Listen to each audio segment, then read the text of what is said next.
Congress RJD आपका एक भी वोट पाने के हकदार नहीं है। जंगल राज के अंधेरे में अपना जीवन गुजारना पड़ा है। सड़क पर निकलने से डर लगता था। शिक्षा की, स्वास्थ्य की, अन्य सुविधाओं की कैसी हालत थी। अरे मोदी की गारंटी से घबरा रहे हो क्या? इंडी गठबंधन वालों को ये समझ नहीं आएगा। लेकिन आपने जम्मू कश्मीर में बाबा साहब आंबेडकर का संविधान लागू नहीं होने दिया था। ये टुकड़े टुकड़े करने वाली गैंग का प्रताप है कि ये लोग ये भाषा बोलने लगे हैं। कांग्रेस और आरजेडी ने बरसों तक कोशिश की।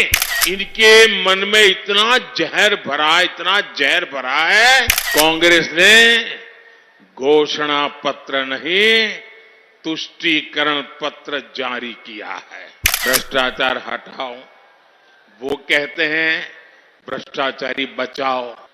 साथियों, बिहार और नवादा के हमारी माताओं बहनों को लंबे समय तक जंगल राज के अंधेरे में अपना जीवन गुजारना पड़ा है। बिहार में एक वो भी समय था जब हमारी बहन बेटियों को सड़क पर निकलने से डर लगता था। नीतीश बाबू के प्रयासों से, हमारे सुशील मोदी जी के अथक प्रयासों से बिहार इस जंगल राज से बाहर निकला। अभी नीतीश जी विस्तार से बता रहे थे कि जंगल राज के समय शिक्षा की, स्वास्थ्य की, अन्य सुविधाओं की कैसी हालत थी। नीतीश जी के नेतृत्व में बिहार उन परिस्थितियों से बाहर निकला है। अब हर बहन के पास उसके इस भाई की मोदी की गारंटी भी है। आज 12 करोड़ घरों में बने इज्जत घर महिलाओं के सम्मान की गारंटी है। आज बिहार में करीब 1.25 करोड़ उज्ज्वला सिलेंडर धुएं से आजादी की गारंटी है। अकेले नवादा में ही 2 लाख से ज्यादा उज्ज्वला कनेक्शन है।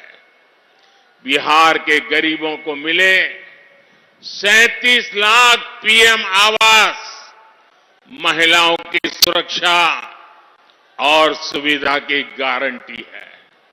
लेकिन साथियों, मोदी की ये गारंटियां कांग्रेस, आरजेडी वाले, इंडी गठबंधन वालों को परेशान कर रही है। उनको पसंद नहीं आ रही है। इंडी गठबंधन के एक बहुत बड़े नेता ने कहा कि मोदी जी आपको जो गारंटी देता है उस पर बैन लगना चाहिए। अरे इतने डर गए हो क्या? अरे मोदी की गारंटी से घबरा रहे हो क्या? ये लोग कहते हैं और कानून को जानकर कह रहे हैं कि मोदी का गारंटी देना ही गैर कानूनी है।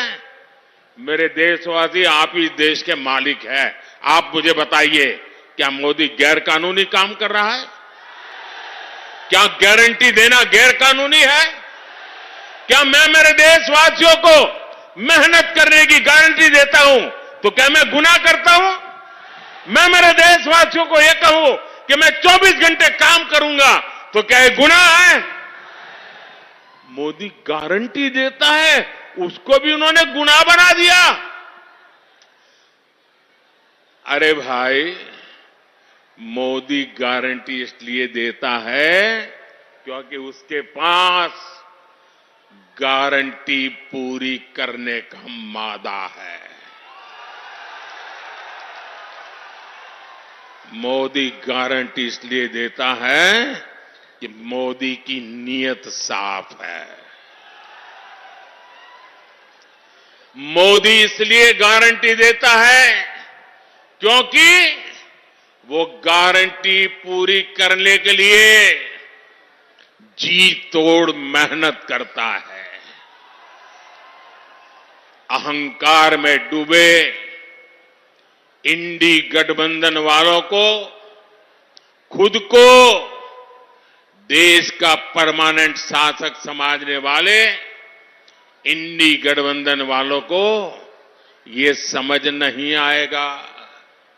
साथियों, चुनाव में झूठ बोलना, झूठ बोलकर वोट लेना इंडी गठबंधन वालों की पहचान यही है।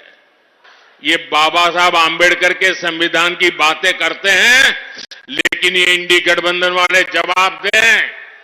इतने साल आपने राज किया, संविधान के नाम में गीत गाते रहते हो, लेकिन आपने जम्मू कश्मीर में बाबा साहब आंबेडकर का संविधान लागू नहीं होने दिया था।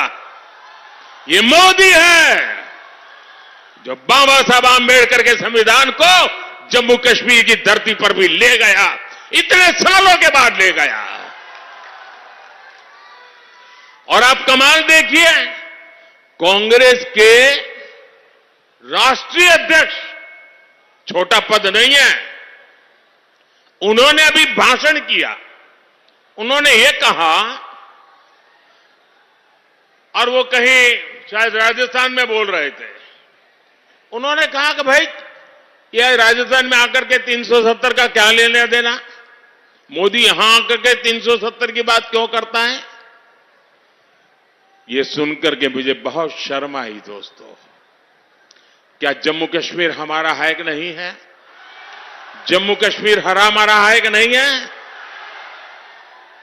कांग्रेस समझ ले, सुन ले, इसी कश्मीर की रक्षा के लिए मेरे बिहार के अनेक नौजवानों ने मातृभूमि के लिए सबसे बड़ा बलिदान दिया है। कितने ही वीर जवान तिरंगे में लपट करके लौटे हैं कश्मीर को बचाने के लिए। आप ये कहते हो राजस्थान की धरती पर भी इतने ही वीर परिवार हैं जिनके बेटे मातृभूमि में कश्मीर की रक्षा करने के लिए शहीद होकर के लौटे हैं। आप ये कह रहे हैं कि हिंदुस्तान के उस कोने को क्या लेना देना, उस कोने को क्या लेना देना। ये टुकड़े टुकड़े करने वाली गैंग का प्रताप है कि ये लोग ये भाषा बोलने लगे हैं। क्या ऐसी भाषा बोलने वालों को माफ किया जा सकता है? क्या शहीदों का अपमान सहन किया जा सकता है? जो 500 वर्षों में नहीं हो पाया, जिस राम मंदिर के निर्माण को रोकने की कांग्रेस और आरजेडी ने बरसों तक कोशिश की, वो राम मंदिर बनकर तैयार हो गया। इनकी क्या दुश्मनी है इस देश के लोगों से? इनकी क्या दुश्मनी है प्रभु राम से? इनकी क्या दुश्मनी है अयोध्या से? उनकी क्या दुश्मनी है हमारी विरासत से कि राम मंदिर बन गया तो बोले हम उसके प्राण प्रतिष्ठा में नहीं जाएंगे, विरोध किया। क्या ये शोभा देता है? क्या शोभा देता है? क्या इतना ही नहीं, इनके मन में इतना जहर भरा, इतना जहर भरा है कि उनकी पार्टी के कुछ लोग राम मंदिर प्राण प्रतिष्ठा में आ गए तो उनको 6 साल के लिए पार्टी से निकाल दिया। जरा रामनवमी आ रही है, ये पाप करने वालों को भूलना मत भाइयों बहनों, भूलना मत। इंडी गठबंधन के पास न विजन है न विश्वसनीयता है। दिल्ली में जो लोग एक साथ खड़े होते हैं, अलग अलग राज्यों में वही एक दूसरे को गाली देते हैं। यहां बिहार में तो गजब हाल चल रहा है। यहां इंडी गठबंधन एक उम्मीदवार खड़ा करता है तो दूसरा नेता कहता है कि असली उम्मीदवार वो है। यहां आपस में ही सिर फुटबल मची है। ये मजबूरी में साथ आए लोग हैं और इनकी मजबूरी का एक ही नाम है सत्ता का स्वार्थ। इंडी गठबंधन यानी भ्रष्टाचारियों का ठिकाना। इंडी गठबंधन यानी देश विरोधी नफरती ताकतों का ठिकाना। आप इनके बयान देख लीजिए। इंडी गठबंधन वाले सनातन धर्म को समाप्त करने की बात करते हैं। इंडी गठबंधन वाले भारत के एक और विभाजन करने की बात करते हैं। कांग्रेस पार्टी के नेता खुलेआम बयान दे रहे हैं कि वो दक्षिण भारत को अलग कर देंगे। 2 दिन पहले कांग्रेस ने जो अपना घोषणा पत्र जारी किया है उसमें भी मुस्लिम लीग के विचारों की छाप है। कांग्रेस ने घोषणा पत्र नहीं तुष्टीकरण पत्र जारी किया है। साथियों, पूरे देश में चुनाव की हलचल बढ़ रही है, लेकिन ऐसा चुनाव है जिसमें विपक्ष के लोग गठबंधन बनाकर भ्रष्टाचारियों को छुड़ाने की रैली तो कर रहे हैं। और हालत देखिए, 2 खेमे, दोनों के विचार देख लीजिए। मैं कहता हूं भ्रष्टाचार हटाओ, वो कहते हैं भ्रष्टाचारी बचाओ। आप मुझे बताइए, देश तोड़ने की बात करने वाले भ्रष्टाचारियों का समर्थन करवाने वाले, सनातन धर्म को खात्मे की बात करने वाले, इन लोगों को बिहार माफ करेगा क्या? बिहार माफ करेगा क्या? कांग्रेस, आरजेडी आपका एक भी वोट पाने के हकदार नहीं है। इन लोगों को सत्ता और भ्रष्टाचार की लत लग चुकी है। सत्ता से दूर जाते ही ऐसे छटपटाने लगते हैं जैसे मछली को पानी से बाहर निकाल दिया गया हो। इसलिए इन्हें सत्ता से दूर रखना बहुत जरूरी है। देशवा न्यूज पर वीडियो देखने के लिए लाइक करें, सब्सक्राइब करें, साथ ही बेल आइकन दबाना न भूलें।